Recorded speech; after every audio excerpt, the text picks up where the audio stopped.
अब बात यूपी विधानसभा के मॉनसून सत्र की, जिसकी शुरुआत देश की संसद की तरह ही हंगामेदार रही। विपक्ष ने तमाम मुद्दों को लेकर सरकार पर सवाल खड़ा किया तो सरकार की तरफ से जवाबी पलटवार भी देखने को मिला।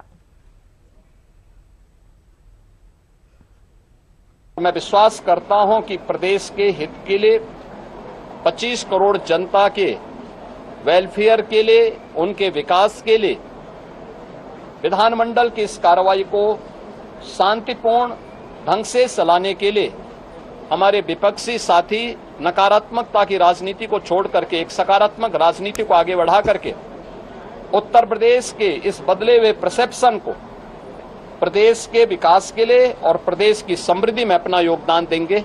यूपी विधानसभा के मॉनसून सत्र की कार्यवाही के आगाज से पहले सीएम योगी ने विपक्ष से हंगामा छोड़ सकारात्मक चर्चा में सहयोग के लिए जनता से जुड़े मुद्दों पर समर्थन की जो अपील की, उससे जगी उम्मीदें चंद मिनट बाद ही सदन के बाहर से आई विपक्ष के हंगामे और प्रदर्शन की इन तस्वीरों में पूरी तरह धुल गई। जैसा कि पहले से ही कयास लगाया जा रहा था, यूपी विधानसभा के मॉनसून सत्र का पहला दिन हंगामे और तनातनी से भरा रहा। विधानसभा के बाहर सपा और कांग्रेस विधायकों ने राम मंदिर चंदा चोरी, नीट पेपर लीक और मॉनसून सत्र के लिए तय किए गए दिनों को लेकर सरकार के खिलाफ प्रदर्शन किया। हमारा जो समस्याएं हैं, चढ़ावा चोर है, बिजली का है, बेरोजगारी का है,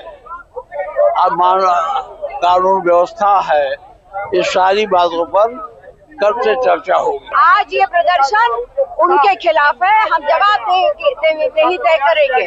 साथ साथ जिस तरह से छात्रों के ऊपर बर्बरता पूर्वक लाठियां बरसाई गई, सबसे ज्यादा युवा उसमें उत्तर प्रदेश से थे, उस पर भी सरकार के जवाब नहीं तय करेंगे। देखिए, 3 दिन का सत्र बुला करके ये सरकार निंदनीय काम कर रही है। प्रदेश में देखिए समस्याएं बहुत हैं, तो बहुत समस्याओं से ये सरकार भाग रही है। विपक्ष ने इस प्रदर्शन के जरिए सरकार को घेरने की अपनी प्लानिंग का खुलासा किया, तो विपक्ष के हंगामे के रवैये को निशाने पर रखते हुए यूपी सरकार के मंत्रियों ने विपक्ष के सामने आईना रख दिया। विपक्ष के पास कहने का कुछ नहीं, कोई उनके पास एजेंडा नहीं है प्रदेश के डेवलपमेंट का, केवल वो टाइम पास कर रहे हैं। 10 सालों में 26 पेपर। आप उनसे पूछिए प्रदेश की हालत क्या, उनके रिजिम में क्या थी। हमारा प्रदेश नंबर 1 पर है। जो पेपर लीक की बात ये लोग करते हैं, तो सपा की गवर्नमेंट में पेपर बिकते थे, पैसा लेकर के ये लोग पेपर देते थे। बच्चे जो है जाते थे रहर के खेत में, सरसों के खेत में बैठ के 3 घंटे का पेपर 5 घंटा लिखते थे, औलिया कापी जमा करते थे, नकल कराई जाती थी, नौकरी के लिए नौकरी बिकती थी। अयोग्य जिसके पास पैसा अयोग्य हो जाता था, योग्य बच्चे अयोग्य हो जाते थे। यही तो इन लोगों की सरकार में था। दंगे होते थे, कर्फ्यू होता था, लूटपाट होती थी, गुंडागर्दी होती थी, यही तो उनकी सरकार में होता था।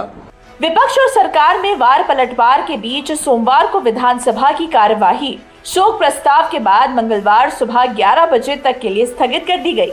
लेकिन सत्र के पहले दिन दिखे हंगामे के ट्रेलर ने आने वाले दिनों की पिक्चर भी बहुत हद तक साफ हो गई है।